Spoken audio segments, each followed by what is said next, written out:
Tajikistan, جس کا official name republic of Tajikistan ہے، یہ ایک اسلامک کنٹری ہے جس کو دنیا میں سب سے پہلے پاکستان اور ترکی نے تسلیم کیا تھا۔ یہ کنٹری پاکستان کے نارتھ میں واخان کوریڈور کے راستے پاکستان سے صرف 16 کلومیٹر دور ہے۔ کیونکہ دوستو واخان کوریڈور افغانستان کا حصہ ہے، اس لیے پاکستان سینٹرل ایشیا اور یورپ تک رسائی کے لیے یہ کوریڈور افغانستان سے لینے کا خواہش مند ہے، جس کے لیے افغانستان اور پاکستان کے درمیان مذاکرات چلتے رہتے ہیں۔ تاجکستان ایک لینڈ لاکڈ کنٹری ہے، یعنی اس کو کسی بھی طرف سے کوئی سمندر نہیں لگتا، چاروں طرف سے دوسرے کنٹریز کے بارڈرز لگتے ہیں۔ یہ کنٹری دنیا میں ایسے ایریا میں موجود ہے جہاں بہت زیادہ زلزلے آتے ہیں۔ تاجکستان سینٹرل ایشیا کا ایریا کے لحاظ سے سب سے چھوٹا کنٹری ہے۔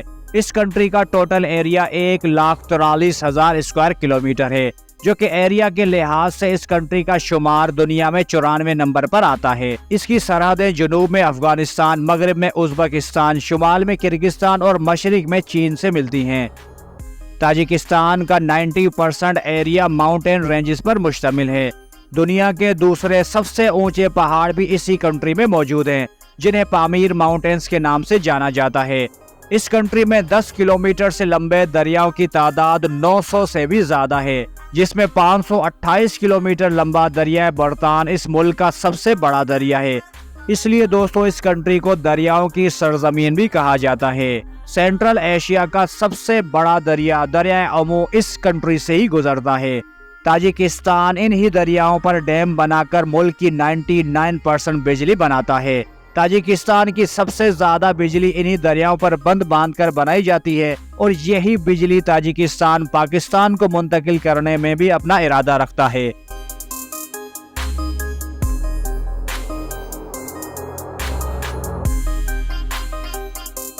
دوستو جس طرح ازبکستان اوز نسل کے لوگوں کا کنٹری ہے، اسی طرح تاجکستان تاجک نسل کے لوگوں کا کنٹری ہے۔ تاجک لوگوں کا کلچر اور ہسٹری ایران اور افغانستان سے ملتی ہے۔ دوستو اگر یہاں کے لوگوں کے ریلیجن کی بات کی جائے تو یہاں پر کل آبادی کا 98% مسلمان ہیں، جن میں سے 97% لوگ حنفی سنی اور 0.5% لوگ اسماعیلی شیعہ ہیں۔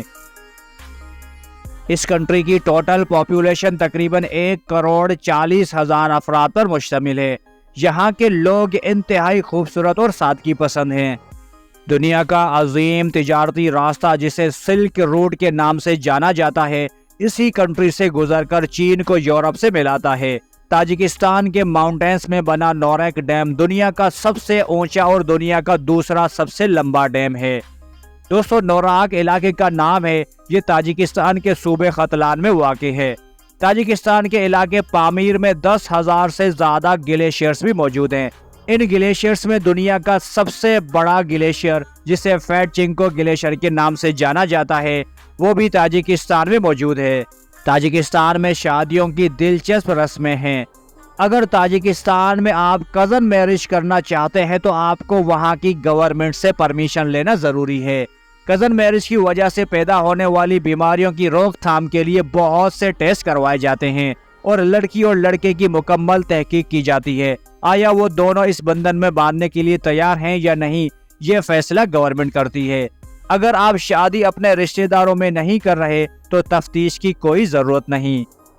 اس کنٹری میں شادی کرنے سے پہلے اپنی آمدنی کی تفصیل گورنمنٹ کو بتانا ضروری ہوتی ہے۔ کون اپنی شادی پر کتنا خرچ کر سکتا ہے، یہ سب گورنمنٹ طے کرتی ہے۔ اس کا مقصد دوستو لوگوں کو فضول خرچی سے بچانا ہے۔ تاجکستان میں شادی کی تقریبات تقریباً 7 دن تک جاری رہتی ہیں، جس میں بہت بڑے بڑے باجے بجائے جاتے ہیں، اور ہر شخص کی کوشش ہوتی ہے کہ وہ بھی ڈانس پرفارم کرے۔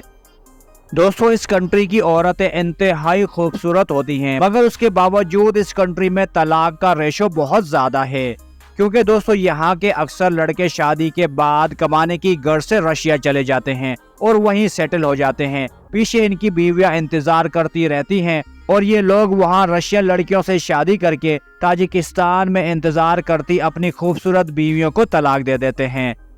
محترم ناظرین، یہ بات بھی دلچسپی سے خالی نہیں کہ تاجکستان میں بڑی بڑی آئی بروز کو پسند کیا جاتا ہے۔ جن کی آئی بروز چھوٹے ہوتے ہیں وہ باقاعدہ ہاتھ سے پینٹ کر کے اپنی آئی بروز کو آپس میں ملا کر لمبا کر دیتے ہیں۔ دوشنبے نام کا سٹی اس کنٹری کا کیپٹل اور لارجسٹ سٹی ہے۔ یہ شہر دنیا کے خوبصورت ترین شہروں میں شمار ہوتا ہے۔ 128 کلومیٹر پر پھیلا یہ سٹی تقریباً 8 لاکھ لوگوں کی پاپولیشن رکھتا ہے۔ دوستو، دوشنبے ورڈ تاجک لینگویج میں منڈے کو کہا جاتا ہے۔ اس کا یہ نام ماضی میں لگنے والے منڈے بازار کی وجہ سے مشہور ہوا تھا۔ دوشنبے میں لگا فلیگ دنیا کا دوسرا سب سے اونچا فری اسٹینڈنگ فلیگ ہے۔ ملک میں بولی جانے والی قومی زبان تاجک ہے، جو کہ ایران کی زبان فارسی سے اس طرح ملتی ہے جیسے اردو اور ہندی آپس میں ملتی ہیں۔ اس کے بعد دوستو رشین زبان بولی جاتی ہے۔ ایک رپورٹ کے مطابق اس کنٹری میں تقریباً 30 زبانیں بولی جاتی ہیں۔ 2009 سے پہلے رشین زبان کو کنٹری کی قومی زبان کا درجہ حاصل تھا، لیکن دوستو 2009 میں تاجک زبان کو ملک کی سرکاری زبان کا درجہ دیا گیا۔ یہ افغانستان اور ایران کے بعد فارسی بولنے والے 3 ممالک میں سے ایک ہے۔